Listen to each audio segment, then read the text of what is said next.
We don't have much time, and I have, I think, 40 slides.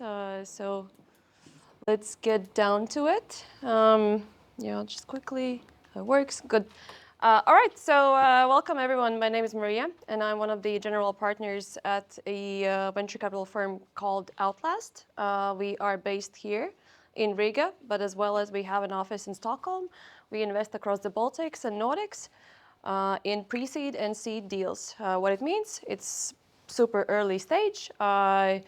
Sometimes the teams do have the first revenue, other times it's only the idea. So most of the times it's founder bets, so to speak. So and today we can kind of discuss how do investors evaluate companies, what type of investment formats are there even, how the valuation kind of process and negotiation is happening, and what kind of instruments do we usually use for all of these deals. Yeah, so let's start.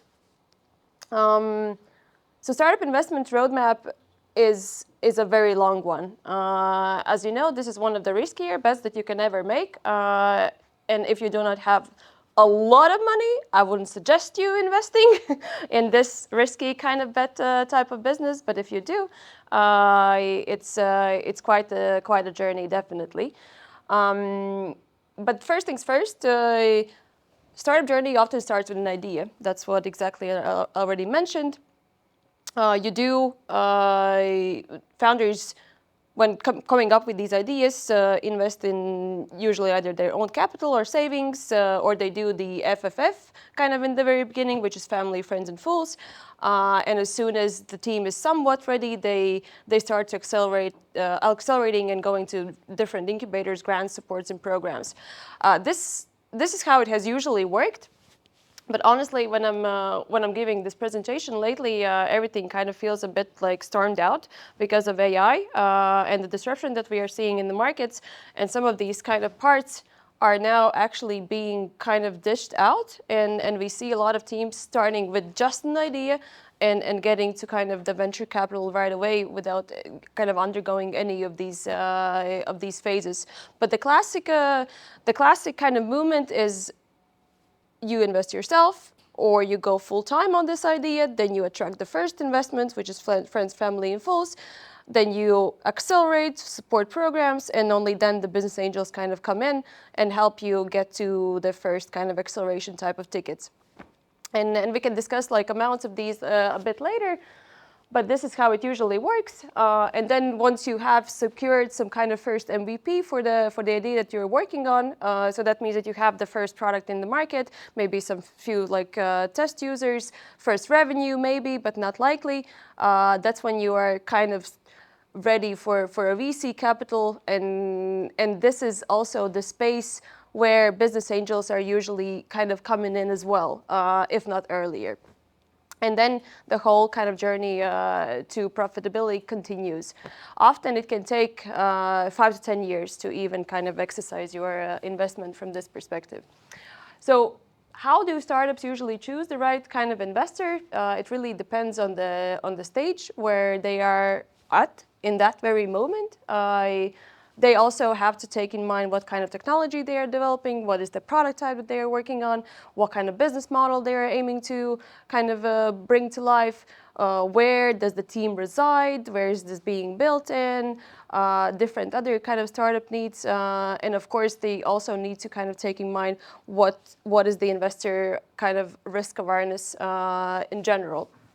But I would say that venture capital started as an industry actually only like 30 years ago. It hasn't been around that long, and thus I would also say that it's super niche, kind of a bubble type of investing and funding trajectory in general, and I would say that if you are now kind of moving into this space, I wouldn't like right after these kind of basics of investment, I would start immediately think of what kind of access can I find? Like, what are my access points to the best deal flow in the area? You know, who are the friends who are already in this scene? So the better access you have, the better deals you will make. That's basically inevitable. And yeah, as soon as you understand like the basics, then you need to think about, you know, how to get to the best deals. And once you have kind of got to the best deals part, and you feel like you know deal flow is coming in, there's like startups who are reaching out to you, some investors sharing these deals with you. This is where the evaluation kind of hits in, and it's important to understand kind of where does the failure come from in terms of, you know, these very kind of early teams. And according to some studies, this is inevitably the same things as we already kind of know. The largest percent of the market failures are usually kind of constrained with the fact that there is no market need. Although the founder is coming to you saying that they're going to solve the next big issue, that there's like loads of customers out there needing this product, usually like for 35% of the chances there is no actual market usage for this particular product that you are maybe investing in. Then also a very large portion goes to the fact that they do raise the first capital, but then the next round is just like a flop. They don't secure the traction they needed with this first kind of round, and then the second round is just like not happening. And that's like the truth of the industry in general. Then of course there's team issues, founders splits, different other kind of conflicts that occur within a team, or they are, you know, getting outcompeted by another another competitor in the market area. Even though you had a good run, there's usually like for sure someone else who's working on the same idea who just has like deeper pockets. They have like a bit more like dry powder than you do, maybe like better access, and they just like outcompete you, even though you've had like a good run. Or your just like business model is flawed. And these are the most common issues why these startups fail. And also from my experience, I've been with one of the kind of leading Baltic seed funds who've done like 150 investments across the area. Like 60% of them die, and that's just inevitable. Like out of those 160 investments, more than half is like dead and gone and like written off. But then you do have these outliers who are then with the promise to return the fund itself. And that's how the kind of VC mathematics in general work. A quick question. In what time frame most of those companies die out? I think like a good run is like at least 5 years, but like 5 to 10 years, then those companies are the ones who don't like raise the next funding are usually the ones who are just like going out of business if they can't support it anymore. Yeah. Can I ask about the second one? I mean, if everything works well, like you have product, you have market, you have that, how can you fail in the second round of funding? I mean, no, you can't. Yeah, you can't because you have those. But it's just like 30. These percents are just showing how big of a portion is due to this particular fact. So basically, if you have the market lead, you have traction, and then you raise the next round. Like that's just how it goes. But if you don't have the market need, you don't raise the next round, and you start having team issues. That's just like what? And the chemistry disappears. Yeah, and the chemistry disappears, and there's no more. There's lack of passion and burnout. It just like, you know, goes down like a waterfall. And then just recently, I think it was like in 2019, there wasn't such a thing like regulatory legal challenges. And now with like the newest updates, last year we saw, I personally haven't seen any of companies like going out of business due to regulatory kind of like legal issues, but this is like becoming more and more increasingly, as I understand. And especially, I think in Europe, where we just like keep on putting these constraints on different types of businesses, including AI, of course.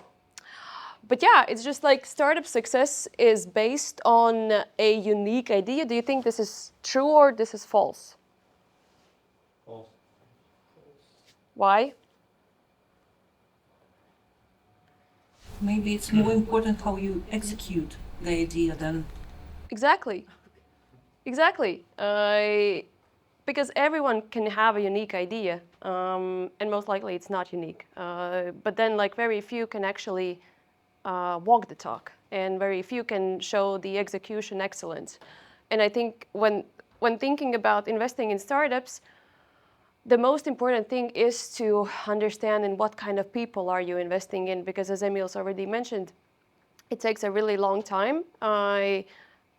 But there's and we've seen these cases where it doesn't have to take that long even. But nevertheless, you have to understand how to kind of see these traits of founders, even though you haven't known them, like haven't been knowing them for a while, or I don't know, just like met, and then you have to like take a decision in a month, because that usually actually happens in our industry. You haven't seen like this person at all. You don't know him, and then just like a deal drops, and you have to like decide in like a, I don't know, like a week or 2 or 3 if I'm backing this or if I'm just like passing on this. And that's the reality. That's why like these traits of really feeling people, feeling founders, and understanding if they have what it takes is super important. But I also would like to note down that it kind of comes with time once you start to see the patterns. So you have to like do these, you have to like realize what kind of people then are you backing, and probably it only comes with benchmarking in later stages. But then, for example, like no one knew that Bolt could become something as big as it has become today. And Bolt founder Markus, who is from Estonia, he was 18 years old when he started Bolt. He's now 33, I think he's my age. He started Bolt with like, I don't know, it was like 10 grand from his parents that he basically borrowed, and with simple mindset in his mind that the transportation industry is humongous. It's really huge. So that, it has the market potential.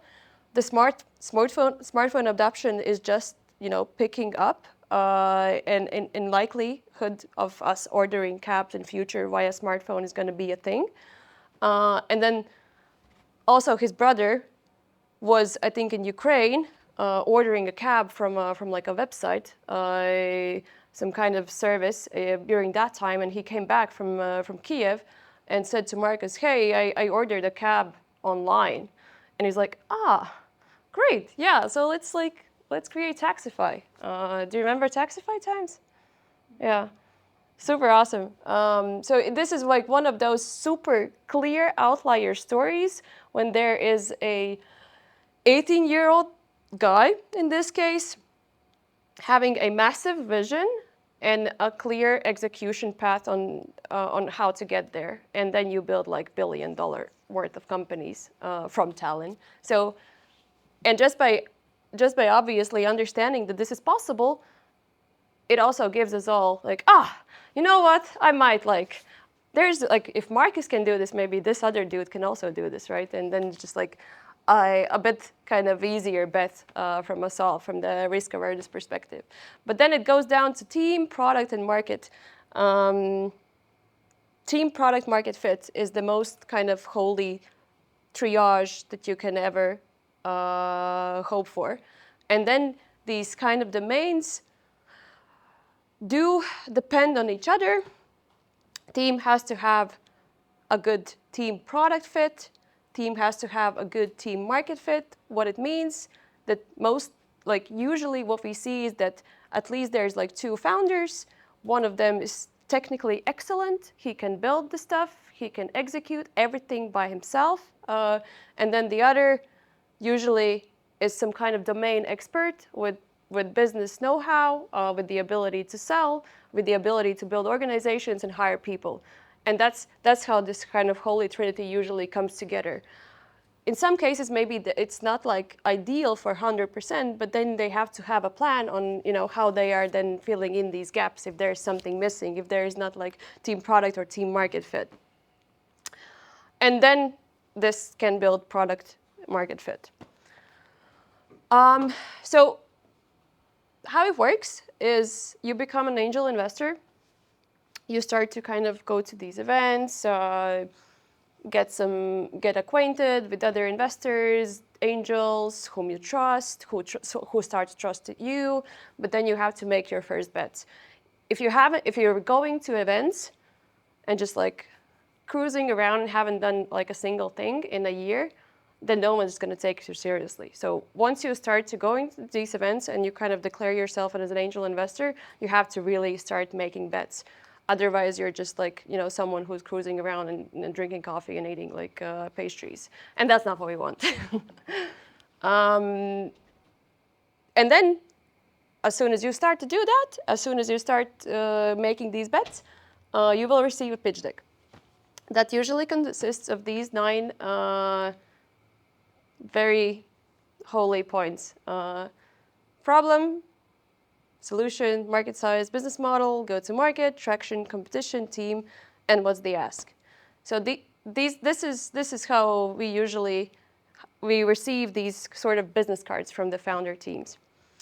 And then you start to uncover, like, if this is something that interests you. And then you have to think about, the first is the problem and the solution. So is this problem like real enough? Is this super painful? Is it urgent?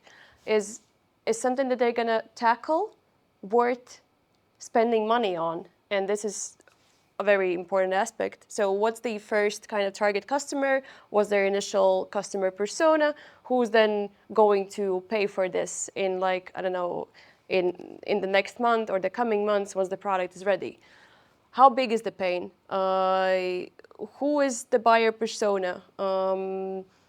Et cetera, et cetera, et cetera. So all the most essential points you have to answer about who is this for and why is it so big of a problem. And founders usually are coming and they just like claim that everything is true and they've done like the market research, et cetera, et cetera. But most likely, yes, they have, but then you have to make sure that you have done also your homework. And that starts with you calling to the prospects' customers, or at least like someone who looks like a customer who could give you some kind of a first notion. Does this problem even exist? So you need to like make your own reference checks and understand and interview people internally within these companies to arrive to some kind of constructive conclusion for yourself. Maybe just based on your experience, how do you differentiate between a real problem, like a painful problem, and a nice-to-have problem, and like a nice-to-have solution? Yeah. I think real problems have traction from day one. And then if the product is ready, and then like nice-to-have problems tend to move into like very lengthy pilots. And then there maybe is some kind of value that is being added to that particular moment, but then they never convert to paying customers. And I'm seeing this from the AI prism, because most of our deal flow is artificial intelligence, different vertical products or horizontal ones. And then it's very hard to kind of estrange them, because I believe that most of the deal flow that we see in AI is crap. Like none of those problems are actually real problems. And then honestly, I don't know how to tell them apart. I don't know. And that's why we see that whenever it goes back to the founder part. It goes back to understanding who are you investing in, because what I see from the AI deal flow is that they do at least 3 pivots. Like from the moment that they have been backed by us or by other investors, they go through different pivot kind of phases, and then maybe only like the third or the fourth option is something that's sticking. So you have to invest in people who are willing to accommodate to the market needs and do it super fast. And that's not an easy trade. So it's not a super kind of simple mission. So you have to invest in people who can basically, do workarounds by night and then arrive to something even more stellar. So this is the magic. And then kind of, the problem and the solution is important. Then the market opportunity, I wouldn't necessarily say that this is the most important slide. Of course, you want to make sure that the addressable market is huge, because if you're investing in venture, then you have to invest in the cases where you believe that they can become really big. And I'm not talking about like Baltic big or like even Nordic Baltic big, but just like big. And then you have to make sure that there's customers all across the globe for this. The rest are maybe not that important. But then the go-to market plan has to be validated. You have to understand how to validate these. I think maybe in the beginning, just have someone whom you can trust, either like founder friends who can give you some kind of first notion about whether this founder is even like looking in the right direction, because there has to be something special. There's so many companies these days who are trying to tackle the same ICP, and you have to stand out in the noise. Especially in the AI era, where there's, I don't know, like one buyer persona is being kind of targeted by 100 different companies all across the globe, and they have to stand out with the go-to-market plan. They have to have something more unique than the rest to be able to knock on those doors and get a bypass.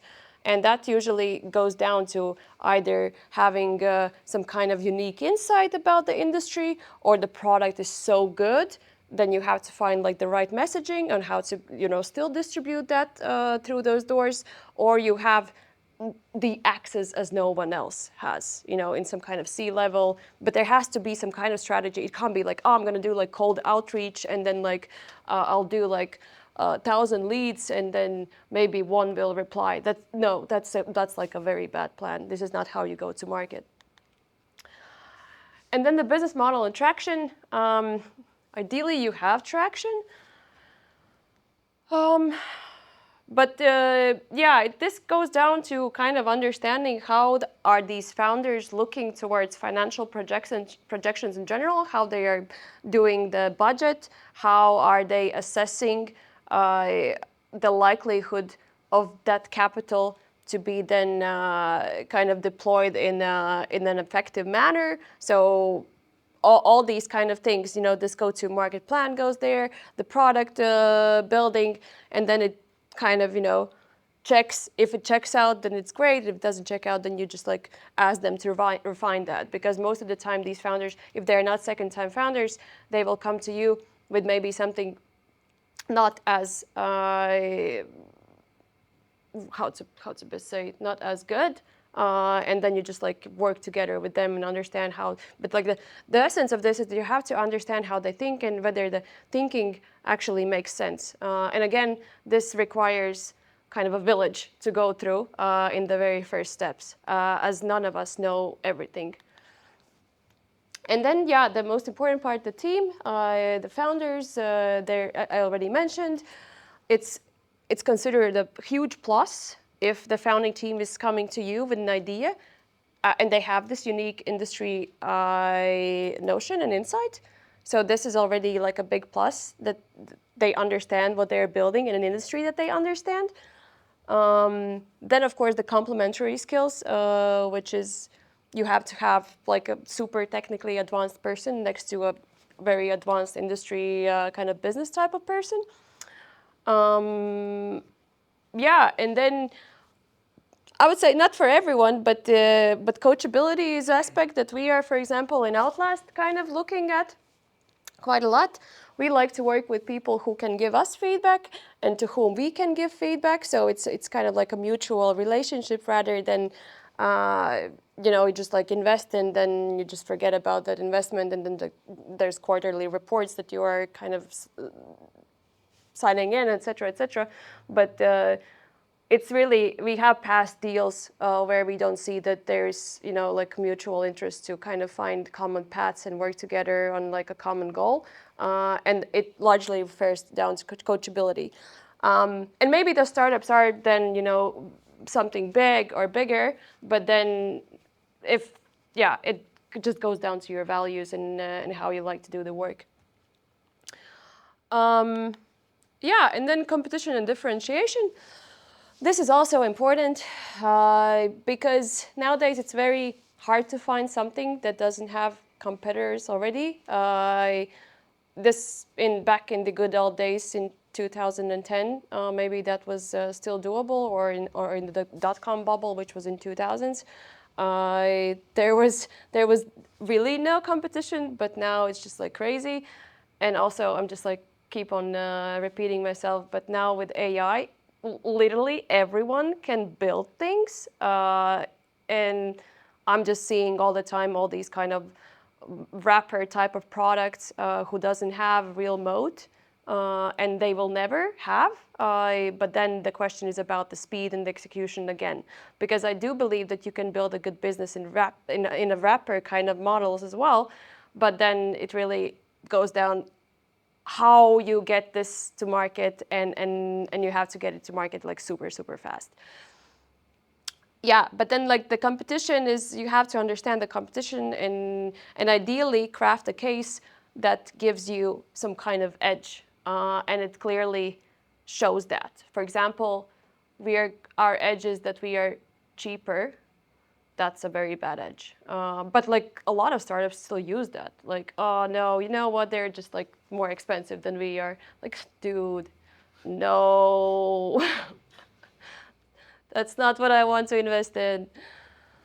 Scalability and exponential. So what it goes down at the end of the day, to what it goes down is that you want your money back. And ideally not with 1x, but with at least 5x. Let's start with that. Maybe not be that. Let's not be that greedy, of course, but we can like still dream that we can get to 100x as well.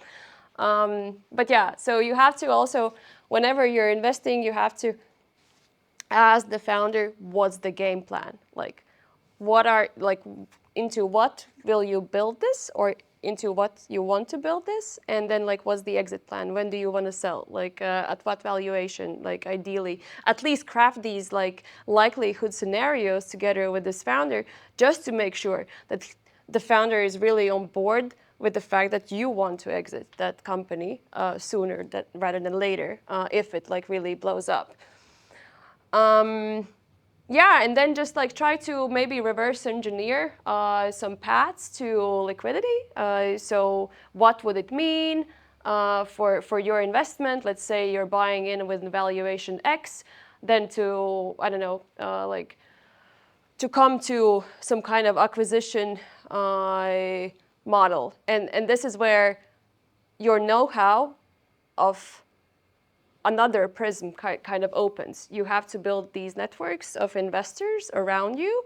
As you're investing in the very earliest of them stages, you have to build a network up until like Series A and Series B, just to make sure that you're all the time on the right path to understanding what would it really take for a particular business you have invested to go to like Series A or Series B investment, because that's where most of the acquisitions usually are happening. And these acquisitions could probably start, by this company, I don't know, dominating a particular market size, having a particular ARR in revenue, and like different types of metrics, just to understand like, and then to understand what value can this even get in the current market stage. So yeah, like a lot of considerations, but it's not unrealistic to reverse engineer all these scenarios and to just like make sure that every quarter you are revisiting them. This is exactly how we are doing it in our fund, just like revisiting, understanding, has something changed, how we thought like 4 months ago, how we are thinking now.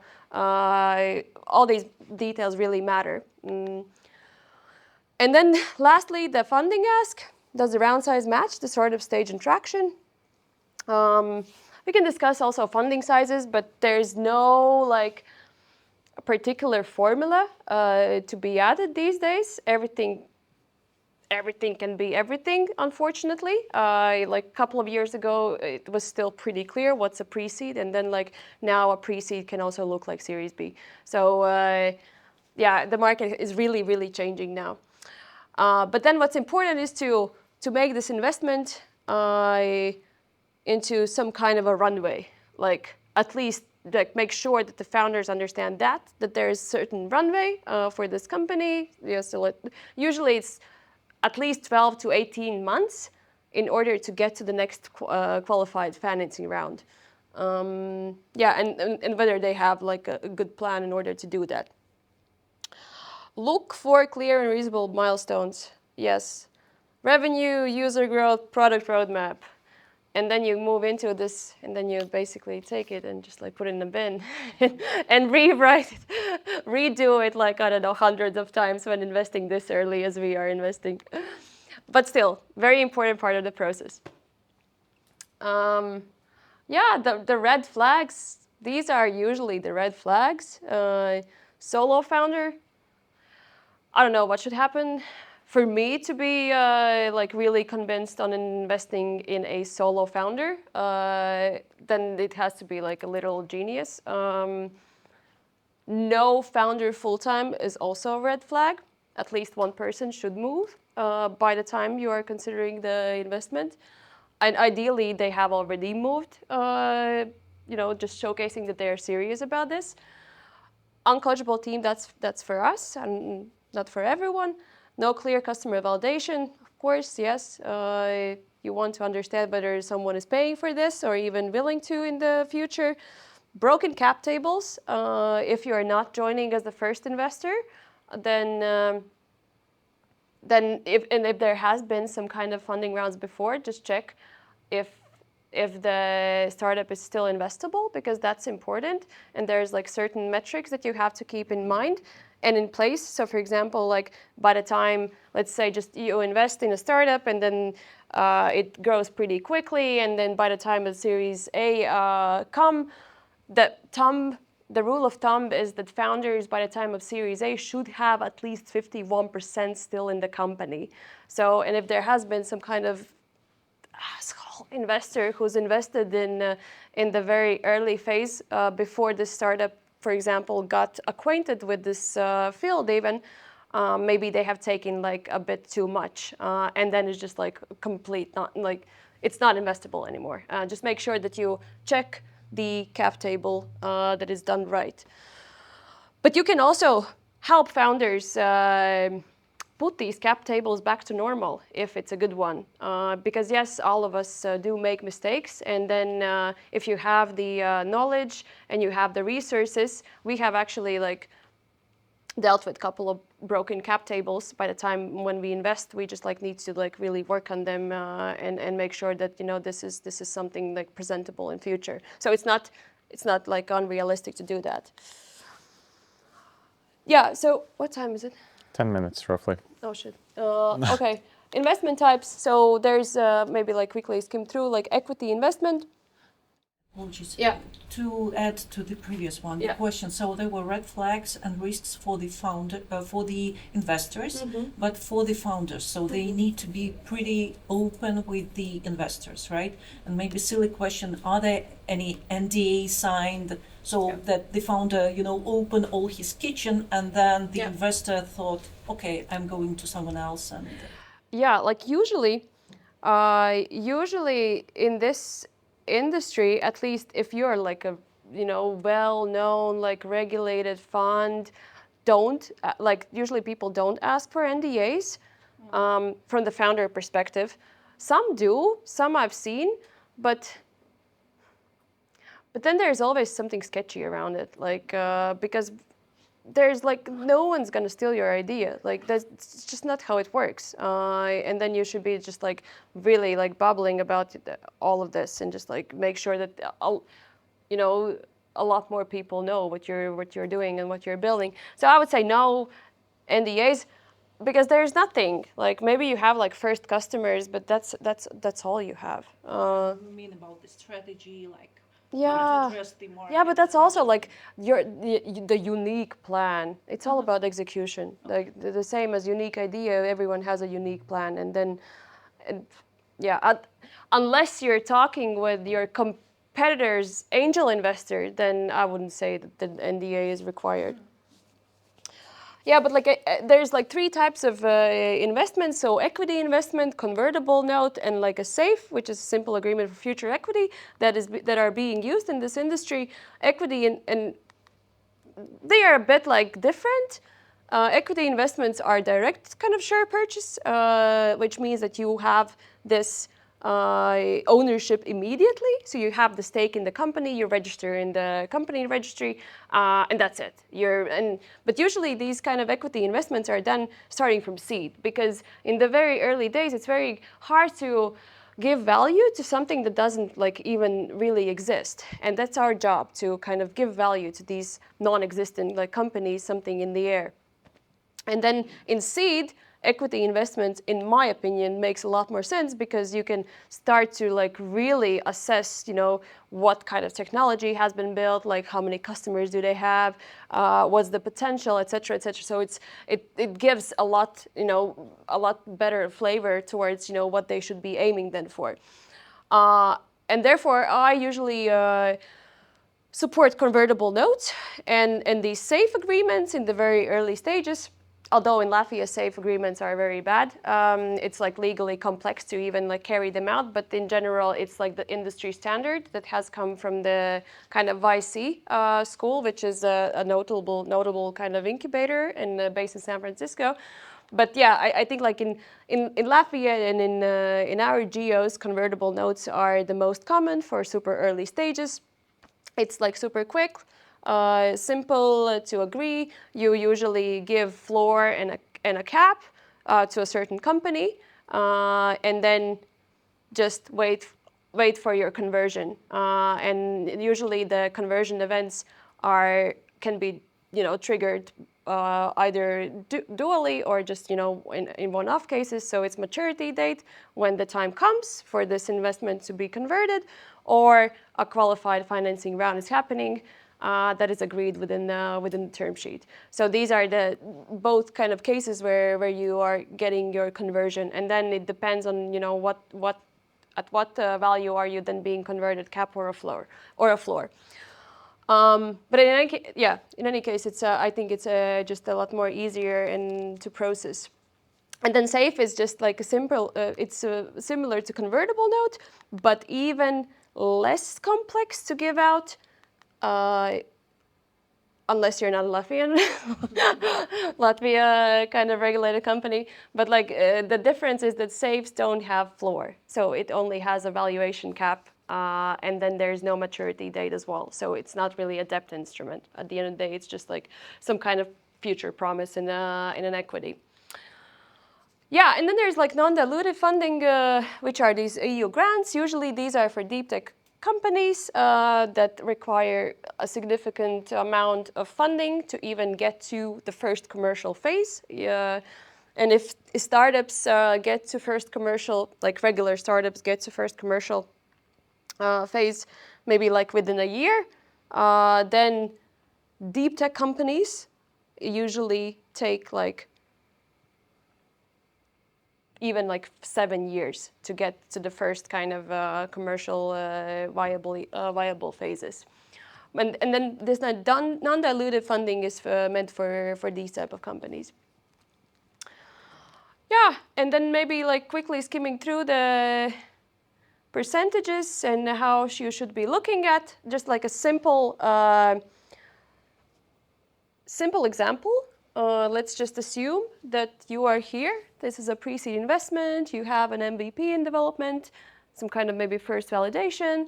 The round size is 530K.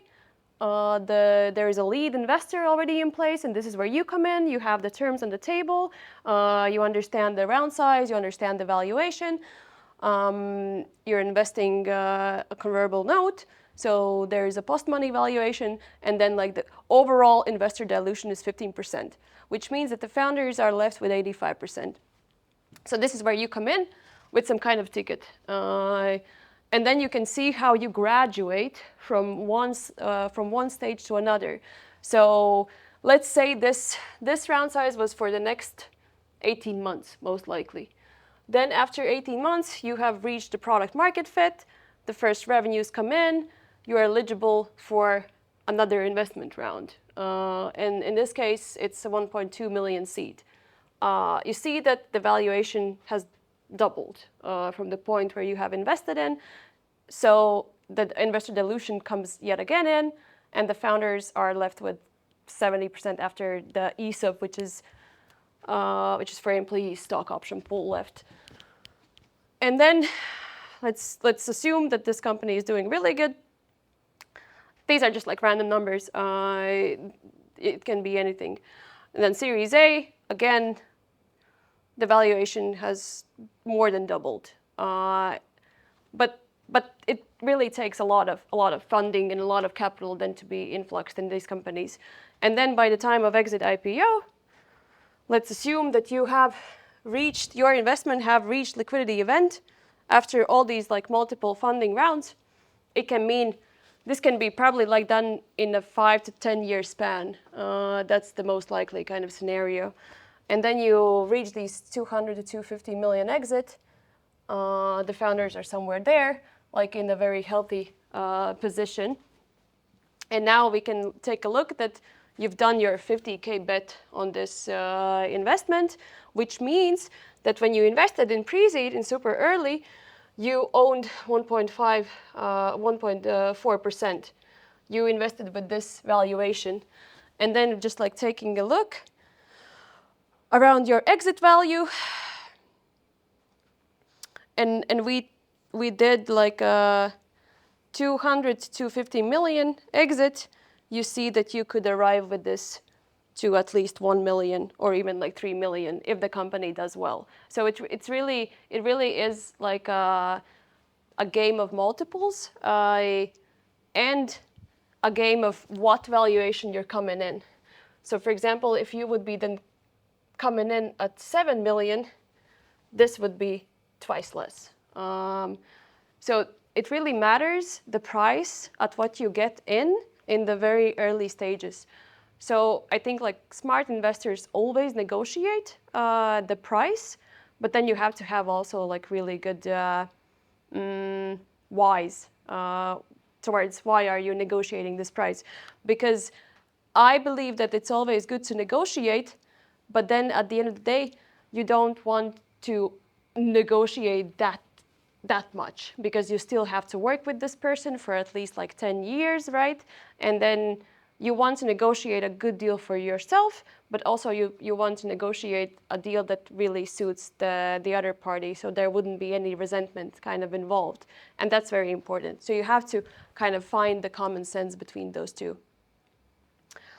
But like in general, this was, if you get in with like 50K and the company really hits off, you can generate like really nicely, even from these 50K revenues. Has anyone here done any angel investments? Good. How big tickets? 10K. In a syndicate? Yes. Okay, good. Yeah, so I think my time is up, right? Yeah, pretty much. But we can still have like an open discussion, open questions. Yeah, there was just something left, but maybe not that much. Typical investments for angels, 10K to 100K per investment. I would say this is the sweet spot. You can also start as low with 1, 2, or 3K, then most likely being part of a syndicate. And we have like these syndicate operators also here in Latvia called Bad Ideas. Yeah, just need to figure out what kind of investments you like, where you feel kind of comfortable investing in. And that goes down to your previous experience. That's it. And then just get to know everyone who can help you along the way. Yes. I guess that's it. Well, thank you. But yes, maybe some open questions. Yes. Yeah, you mentioned within 1 year make your first bet, but there's lots of noise, AI and hackathons, educational, many of them, and can you really find the opportunity which fits all the things you described? In a 1 year? Within a 1 year? I think yes. What do you do if you cannot? No, you have to. That's you have to. You start lowering your criteria. Yeah. No, I mean, like a year is like a huge, huge timeline already, because because you will never understand, especially now. I mean, things are changing as we move, and there's never going to be like the best time when to enter this. The best time was yesterday, always. The best time when to enter is yesterday, and then you have to like figure out your way towards kind of cutting the ice or just like doing some workarounds in order to arrive to this position today of yesterday. And yeah, I mean, like you can't possibly be ready for this. You just have to start doing it, and then once you start doing it, you will understand what's good, what's bad, like what is successful, what sucks.